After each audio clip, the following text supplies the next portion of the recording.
There is a small war underway on a street in Philadelphia tonight. Police moved in with tear gas and water cannon. I had recommended to use an explosive entry device.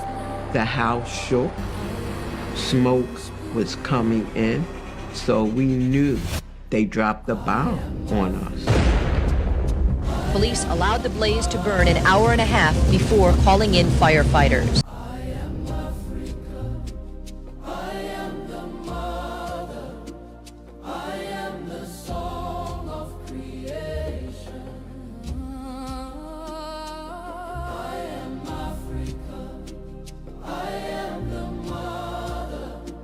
In the early 1970s, in West Philadelphia, a unique organization emerged that challenged nearly every institution in American society. They called themselves MOVE. To some, they were revolutionaries. To others, they were controversial. But their members, MOVE, was a family committed to living in harmony with nature and resisting what they saw as a corrupt system. The group was founded by John Africa, born Vincent Leppard.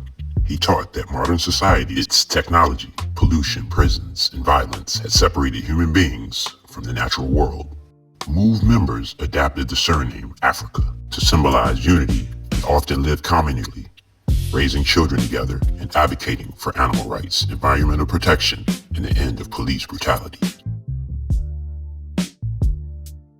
MOVE believed in self-determination. They challenged the criminal justice system, protested conditions in prisons, and spoke out against racism and state violence. Their uncompromising style and confrontational tactics brought them into frequent conflict with the police and authorities. In 1978, a standoff at MOVE's home in Palatine Village neighborhood led to a shootout.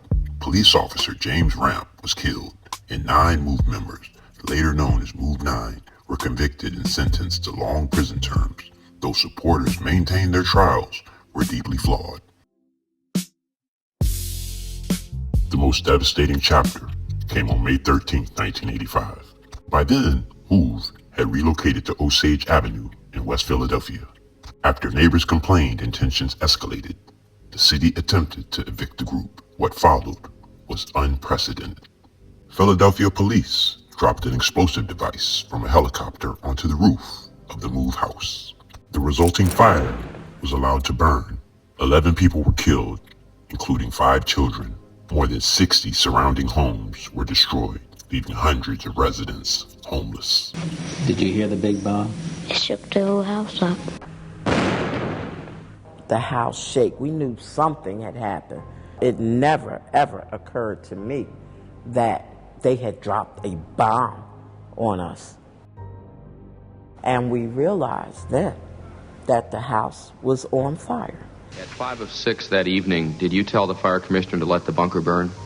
I did not order the fire commissioner to do anything. I requested of him that if we let the roof burn to get the bunker, could we then, subsequent to that, control the fire? I wanted to get the bunker. I wanted to be able to somehow have tactical superiority without sacrificing any lives. The images shocked the world. An American city bombing one of its own neighborhoods. A later commission concluded that the city's actions were reckless and unjustified, yet no one was criminally convicted for the deaths. What we intended to do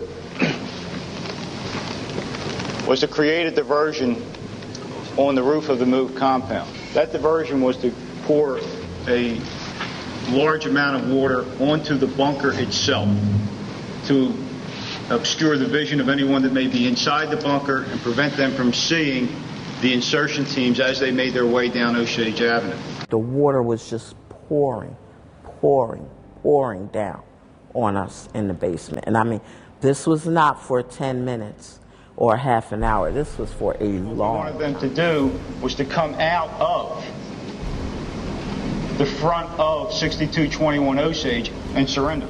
And the instant that we could be seen trying to come out, the cops immediately started shooting at us. You could hear the bullets hitting all around us, forcing us back into the burning building. This happened a number of times, at least twice. Started getting so bad in there with the fire spreading quickly, you know, and the smoke, that you're faced with a situation where, you know, you're either going to be burned alive or possibly shot to death.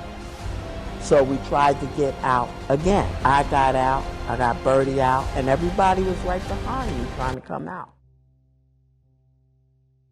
The MOVE tragedy raised painful questions about government power, racial injustice, and the value placed on black lives. It remains one of the most disturbing examples of state violence in modern American history.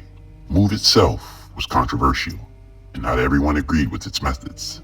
But the fate of its members and the destruction of an entire neighborhood forced the nation to confront how far authorities are willing to go in dealing with dissent. MOVE stood for natural living, family, and resistance to oppression. What happened to them became a lasting reminder of when conflict escalates and humanity is lost, the consequences can be irreversible. Their story is not just a Philadelphia story, it's an American story, a story of ideals, confrontation, and a tragedy that must never be forgotten.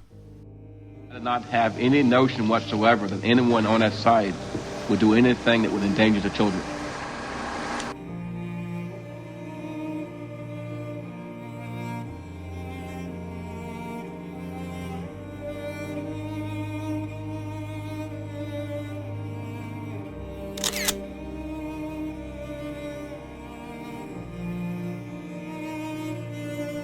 What is it, a crime to be black in this country? I mean, is it a penalty? Is this the penalty for being black in this country?